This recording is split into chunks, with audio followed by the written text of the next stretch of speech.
Jumpa lagi di channel kita semua, jangan lupa like, komen, share, dan subscribe. Selamat membaca dan mendengarkan. Putra Langit Tak Tertandingi. Bab 41-45. Bab 41. Jenderal Ni, Anda terlalu sopan, kata Sisu gugup. Ia memang seorang CEO dari perusahaan kosmetik nomor 1, putri keluarga kaya nomor 3, ia juga adalah satu dari 4 wanita tercantik di kota Xia, tapi berhadapan dengan seorang jenderal muda yang namanya begitu terkenal, bagaimana mungkin dia tidak gugup? Apalagi, hari ini jenderal yang mengagumkan itu memanggilnya kakak, dengan panggilan yang begitu antusias. Hatinya benar-benar tidak bisa menahan gempuran kegugupan luar biasa itu. Kakak Sisu, jika kau ingin masuk ke keluarga ini, kau harus membiasakan diri menjadi kakak kedua, karena jika kau tidak bisa, maka aku yang akan kena masalah karenamu. Kakak suami pasti akan marah, karena mengira aku tak menghormatimu. Jelas dan Ran sambil tersenyum. Adik dan Ran benar, kamu harus mulai membiasakan diri dari sekarang. Kamu juga sangatlah baik adik, jadi sangat menyenangkan menjadi saudaramu. Tambah Kijian dengan penuh antusias.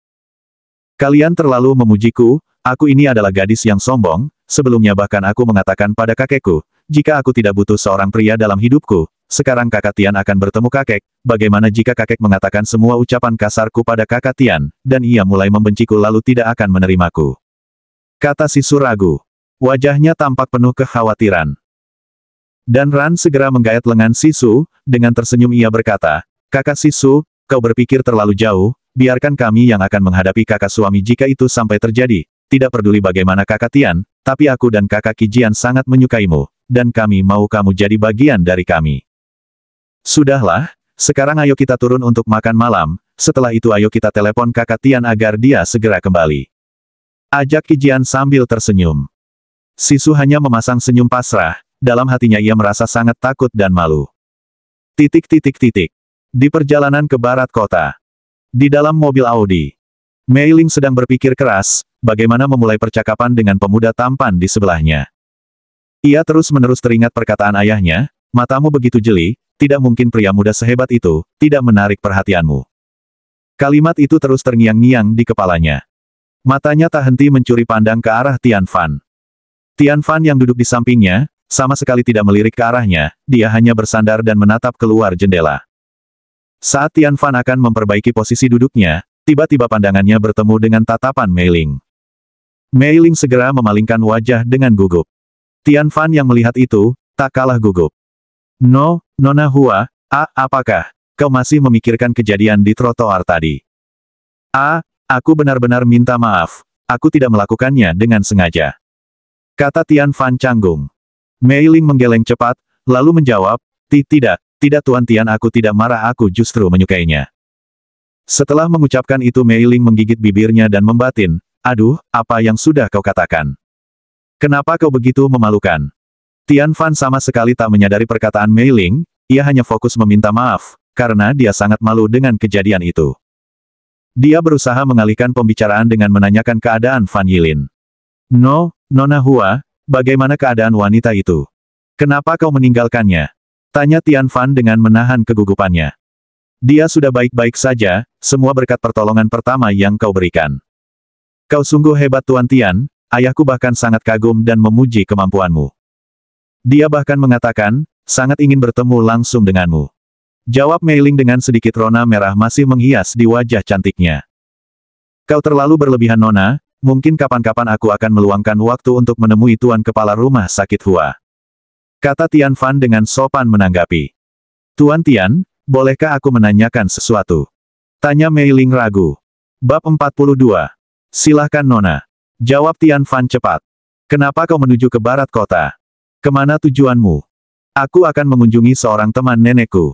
Ia sedang sakit, jadi aku akan mencoba memeriksanya. Jawab Tian Fan jujur. Oh, benarkah? Tuan Tian, kebetulan sekali aku juga akan memeriksa seorang pasien, bagaimana tujuan kita bisa sama? Jangan-jangan apa Nona Hua? Tanya Tian Fan karena Mei Ling tiba-tiba menghentikan ucapannya. Tidak apa-apa Tuan.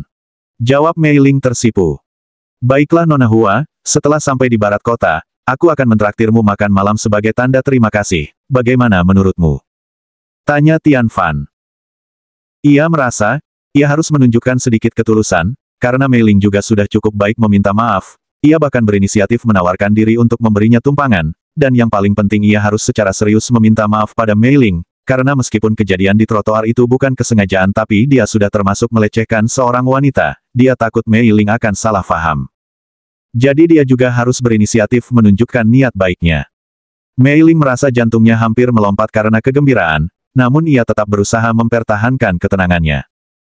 Tuan Tian, apakah itu tidak akan mengganggu waktu penting Anda? Kata Mei Ling berpura-pura ragu. Sama sekali tidak Nona, tapi jika waktu Anda yang terganggu, mungkin aku akan berterima kasih lain waktu saja. Jawab Tian Fan santai. Mendengar itu, Mei Ling seketika langsung panik. Tidak Tuan, aku sama sekali tidak sibuk, aku mau kencan denganmu. Kata Mei Ling cepat. Dek, kencan. Mei Ling belum menyadari ada yang salah dari kata-katanya, namun Tian Fan sudah tertegun. Tian Fan kemudian tersenyum canggung. Apakah Nona Hua benar-benar ingin berkencan dengan pria sepertiku? Tanya Tian Fan dengan raut muka bercanda. Saat itu, Mei Ling baru menyadari kalau dia sudah keceplosan sebelumnya. Itu. Kring.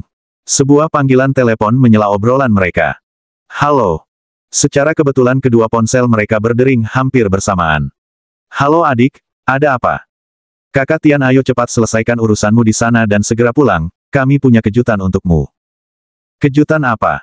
Kalau dikatakan sekarang tidak akan jadi kejutan lagi, kan? Baiklah, aku akan pulang secepatnya. Telepon singkat itu dari Qi Jian.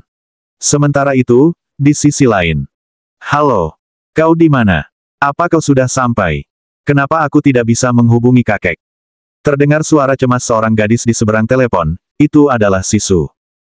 Aku masih di perjalanan, 10 menit lagi aku sampai, tapi mungkin aku akan berhenti sebentar untuk makan malam. Saat mengatakan itu, ia sengaja melirik Tian Fan. Lalu setelahnya ia melanjutkan, jangan khawatir, ayahku tadi sudah mengirim pesan, kakek Luo baik-baik saja dan dia sudah menungguku. Baiklah, jangan terlalu lama kau berkencan, segera periksa kakekku dan kembali ke sini, aku harus segera pulang. Kata Sisu sedikit bercanda. Kencan. Siapa bilang aku akan berkencan? Tanya Mei Ling gugup, entah bagaimana sahabatnya bisa tahu kalau dia akan berkencan dengan seseorang. Aku tahu kau sedang bersama seorang pria, aku ikut bahagia untukmu, tapi kau harus segera mengenalkannya padaku. Lanjut Sisu lagi. Aku.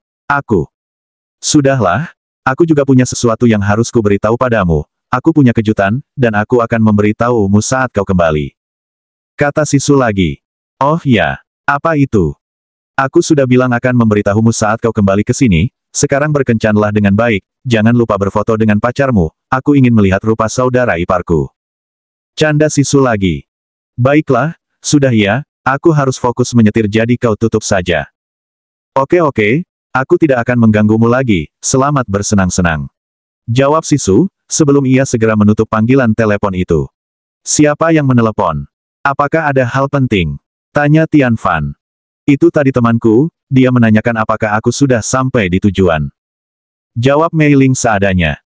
Kenapa aku mendengarmu menyebut nama Tuan Luo, apakah yang kau maksud itu, Tuan Luo Sen? Tanya Tian Fan lagi. Iya benar, kenapa? Apa kau mengenal kakek Luo? Mei Ling balik bertanya. Bab 43. Iya, teman nenekku yang ingin aku kunjungi adalah Tuan Luo. Jawab Tian Fan. Seketika mata indah Mei Ling langsung berbinar, ia merasa sangat senang dengan semua kebetulan ini, bukankah takdir seolah sengaja membuat ia menghabiskan lebih banyak waktu bersama pria mengagumkan ini. Lagi pula ada banyak sekali kebetulan yang terjadi, bahkan tadi telepon mereka berdering bersamaan, bukankah ini pertanda baik, jangan-jangan dia dan Tian Fan benar-benar berjodoh, pikiran-pikiran itu memenuhi kepala Mei Ling. Wah, kebetulan sekali, pasienku juga adalah kakek Luo, jadi apakah kita makan malam dulu? Lalu kita berangkat bersama ke kediaman keluarga Luo setelahnya. Ujar Mei Ling menawarkan. Baiklah, tapi bukankah ini Ken? Aku hanya asal bicara, kau jangan menggodaku. Kata Mei Ling sambil menutup mulut Tian Fan dengan tangan kirinya. Saat itu ia merasa sangat-sangat malu. Baiklah Nona Hua, aku tidak akan menggodamu lagi. Kata Tian Fan tersenyum. Mei Ling masih merasa sangat malu. Di selatan kota Xia. Sebuah mobil tua berwarna hitam, tanpa plat nomor, sedang terparkir di depan kediaman keluarga Tang. Selamat datang Master Bao, kami sudah menunggu kedatangan Anda sejak siang tadi. Sapa Tang Sangguan, kepala keluarga Tang. Maaf Tuan Tang, ada sedikit masalah yang terjadi dengan adik dan murid-muridku, jadi aku harus mengurusnya terlebih dahulu. Jawab Bao Zhang menjelaskan. Tidak apa-apa Master, mohon Anda tunggu sebentar, sebentar lagi putraku akan tiba. Kata Tang Sangguan lagi. Tepat saat itu suara derit roda mobil terdengar di luar pintu.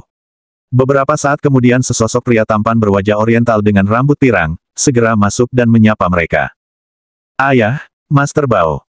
Sapa Tang Sanji sambil membungkuk hormat. Kamu pasti Tuan Muda Tang, tidak kusangka kau sangat tampan dan berkarisma. Puji Bao Zhang. Anda terlalu memuji, Master. Saya sudah mendengar kehebatan Master Bao, dan sangat mengagumi kehebatan Anda. Kata Tang Sanji balas memuji. Baiklah Tuan Muda, besok pagi kita akan menjalankan misi sesuai yang kau inginkan, aku dan para muridku akan menjalankan skenario yang sudah kau siapkan. Aku tidak menyangka Tuan Muda Tang ternyata begitu cerdik. Master Bao, jika urusan kecerdikan, itu bakat alami keluarga Tang kami, dan itu sudah mengalir di dalam darah kami. Jawab Tang Sangguan bangga. Jika semuanya berhasil, dan aku menjadi menantu keluarga Bai nanti, aku pasti akan memperlakukan Master Bao dengan baik, aku akan mengangkat Master Bao menjadi pelindung ahli keluarga dan menyandingkan Anda dengan Master Wu Linjia, Master nomor 1 di kota Xia ini yang merupakan Master keluarga Bai. Kata Sanji memberi jaminan. Tapi bagaimana jika Wu Linjia nanti ikut turun tangan, terus terang saja aku masih bukan tandingannya. Kata Bao Zhang dengan suara cemas tampak sedikit ketakutan. Tenang saja Master, aku sudah merencanakan semuanya dengan matang, Master Linjia tidak akan turun tangan jika bukan Bai Luqian yang berada dalam bahaya, karena itu yang akan kita culik bukanlah dia tapi sahabatnya Lin Xiaoyu. Lalu aku akan muncul saat ia merasa sangat panik, dan mengajukan diri untuk membantunya menolong Xiaoyu dengan begitu semuanya pasti akan beres. Anda tidak perlu turun tangan langsung Master, cukup biarkan murid-murid Anda saja yang menanganinya. Jelas Tang Sanji meyakinkan. Hahaha, Anda memang hebat Tuan Muda, baiklah, bagaimana rencana eksekusinya? Besok saat waktu istirahat, aku akan mengarahkan mereka keluar dari gerbang sekolah. Kalian bersiap di luar gerbang, begitu mereka keluar kalian tangkap Lin Xiaoyu, besok aku akan beritahu ciri-cirinya. Baiklah Tuan Muda, sekarang aku akan menelepon adikku. Anak itu pasti sedang berada di klub malam dan bersenang-senang, sekarang kita memerlukannya untuk berpura-pura menjadi bos preman. Kata Bao Zhang, lalu segera ia mengeluarkan ponselnya.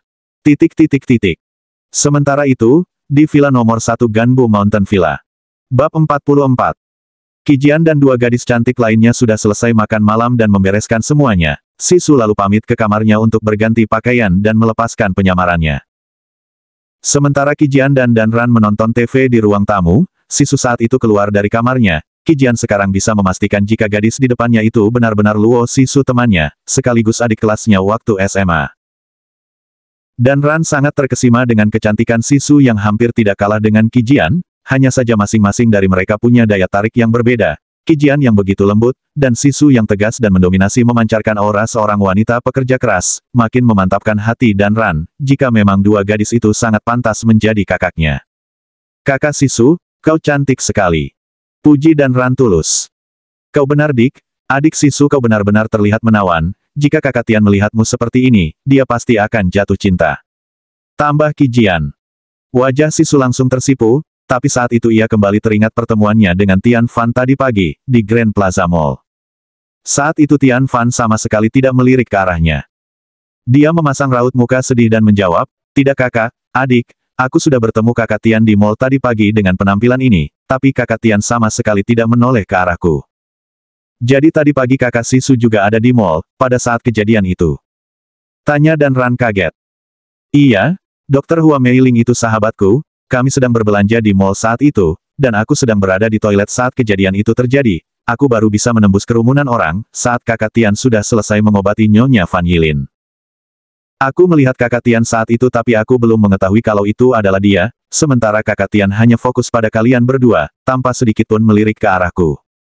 Merasa nada ucapannya menyiratkan kecemburuan, segera dua pipi putih Sisu memancarkan rona merah, karena malu. Beberapa saat kemudian ia mulai terlihat sedih lagi. Adik Sisu, lagi-lagi kau berpikir terlalu jauh, Kakak Tian melakukannya pasti karena ia belum mengenalimu saat itu, lalu ia juga saat itu sedang buru-buru karena ada janji dengan Tuan Luo, kakekmu, jika dia mengenalimu sebagai salah satu tunangannya, aku yakin dia juga akan sangat memperhatikanmu seperti kami. Jelas Qi Jian meyakinkan. Memangnya seperhatian apa Kakak Tian pada kalian? Tanya Sisu penasaran. Saat pertanyaan itu muncul, pipi kedua gadis cantik itu langsung memerah. Qi Jian menunduk malu, tapi ia tetap menjawab, ia sangat menyayangi kami, bahkan memperlakukan kami seperti ratu, ia berlaku sangat adil, bahkan kami sudah. Seketika kalimat Qi Jian menggantung. Sudah apa Kak? Ayo cepat katakan. Kejar Sisu penasaran. Kami sudah melakukannya bersama. Jawab Qi Jian, saat itu ia merasa sangat malu. Melakukan. Dan Ran pun menimpali, Kakak Tian sangat lembut, ia juga telah mengobati kakiku yang terluka, dan ia juga mengizinkanku ikut melakukannya bersama. Tambah dan Ran makin tersipu. Kedua gadis itu begitu polos dan jujur, sampai-sampai mereka tidak sadar, perkataan mereka telah membuat, kedua mata indah Luo Sisu terbelalak. Melakukan apa? Apakah kalian sudah? Tanya Sisu memastikan. Iya Dik, nanti kami juga akan membiarkanmu melakukannya berdua saja dengan Kakak Tian. Jawab Qi Jian canggung. Benar kakak, kami tidak akan mengganggu momen pertama kalian. Tambah dan Ran tak kalah canggung. Apa? Aku tidak. Sudahlah Dik, kamu tidak perlu merasa tidak enak, itu juga adalah hakmu. Pungkas Qi Jian. Wajah Sisu langsung memerah, dia tak bisa mengatakan apapun lagi. Di bagian barat kota Xia. Mobil Audi merah itu sudah berhenti di sebuah restoran bintang 5, Tian Fan dan Mei Ling sudah turun dari mobil dan memasuki restoran. Bab 45. Saat mereka berjalan, banyak pasang mata menatap mereka berdua, karena penampilan pria tampan dan wanita cantik yang berdampingan tentu sangat mencolok, dan sangat nyaman dipandang. Dengan canggung, Mei Ling mulai menggandeng tangan Tian Fan. Tian Fan bisa merasakan debaran jantung Mei Ling di lengannya, ia juga merasakan benda kenyal yang tadi menekan wajahnya, kini tengah menekan lengan kirinya, seketika itu sebuah perasaan aneh muncul di benaknya. Ia bukanlah pria brengsek, namun ia hanyalah pria normal. Coba saja Anda bayangkan jika Anda yang ada di posisi seperti itu, apa yang akan Anda rasakan? Setelah duduk di sebuah meja, dan memesan makanan, mereka berbincang santai, sambil menikmati hidangan mewah yang tersaji. Kira-kira 45 menit setelah itu, mereka meninggalkan restoran, dengan kembali bergandengan seperti sepasang kekasih. Tian Fan juga tidak menolak, dia tidak bisa membuat Mei Ling malu lagi, karena setelah kejadian di trotoar tadi ia masih merasa sangat bersalah pada Mei Ling. Semua mata di sana mengiringi kepergian mereka, dengan tatapan iri dan kagum. 15 menit kemudian. Mereka berdua telah sampai di kediaman keluarga Luo. Luo Shen belum mengenali Tian Fan, karena ini pertemuan mereka yang pertama. Namun ia sudah mengenal Mei Ling dengan sangat baik. Dokter Mei Ling, terima kasih kamu sudah mau datang untuk memeriksaku. Kata Luo Shen dengan ramah. Kakek, maafkan keterlambatanku, aku harus menolong seorang wanita yang terjatuh dari lantai 4 tadi pagi, beruntung wanita itu masih sempat ditolong. Lantai 4. Luo Shen bertanya kaget. Iya kek, tuan inilah yang menyelamatkan nyawa wanita itu, aku hanya mengantarnya ke rumah sakit setelahnya, jika tidak ada tuan ini mungkin wanita itu tidak akan tertolong. Wah, kau hebat sekali anak muda, siapa namamu, apakah kau pacar Dokter Mei Ling? Tanya Luo Shen antusias. Mei Ling langsung tersipu. Tian Fan segera menjawab, kami hanya berteman, aku hanya orang biasa kakek, dan mungkin kakek mengenalku, aku adalah cucu Nenek Yu. Yu Lai San. Apakah dia yang kau maksud Nenek Yu? Apakah kau Tian Fan? Luo Shen bertanya dengan menggebu-gebu. Benar kek, aku Tian Fan. Jawab Tian Fan dengan tersenyum. Saat ini Mei Ling terpikir akan sesuatu, Tian Fan, jangan-jangan. Jangan-jangan dia adalah pria yang dijodohkan dengan Sisu. Memikirkan itu, Mei Ling merasakan sedikit kesedihan di hatinya, ia merasa ada sesuatu yang mengganjal di hatinya, mengapa rasanya ia seperti tidak rela merelakan Tian Fan untuk orang lain. Setelah 22 tahun, inilah cinta pertama yang ia rasakan, mana mungkin dia adalah tunangan sahabatnya sendiri. Dengan penasaran, Mei Ling mengikuti Luo Shen yang menarik Tian Fan ke dalam ruangan. Ia hanya mendengarkan pembicaraan mereka dari belakang dan ingin mengonfirmasi kebenaran perkiraannya. Kakek, Nenek Yu meminta aku memeriksa kondisimu, tampaknya aku harus segera melakukannya, sepertinya hidupmu dalam bahaya. Kata Tian Fan tegas. Tidak perlu buru-buru, kau adalah cucu menantuku, biarkan aku menyambutmu dengan baik terlebih dahulu. Jawab Luo Shen. Dek. Tiba-tiba Mei Ling merasakan beban yang sangat berat seperti menimpa hatinya, yang ia takutkan benar-benar menjadi kenyataan. Kakek Luo, kondisimu benar-benar parah, kita bisa lakukan penyambutan yang kau bicarakan lain waktu, sekarang aku harus segera mengobatimu. Tian Fan mengatakan itu sambil mulai memeriksa denyut nadi Luo Shen. Kakek, jika aku tidak salah kamu tidaklah sakit, ini lebih kepada luka yang ada di dekat jantungmu. Tebak Tian Fan. Kau benar nak, aku menerima luka ini 30 tahun yang lalu, seorang saingan bisnisku dari luar negeri menembakku dengan pistol, dan aku masih beruntung karena peluru itu sedikit meleset dari jantungku. Kata Luo Shen membenarkan. Bersambung.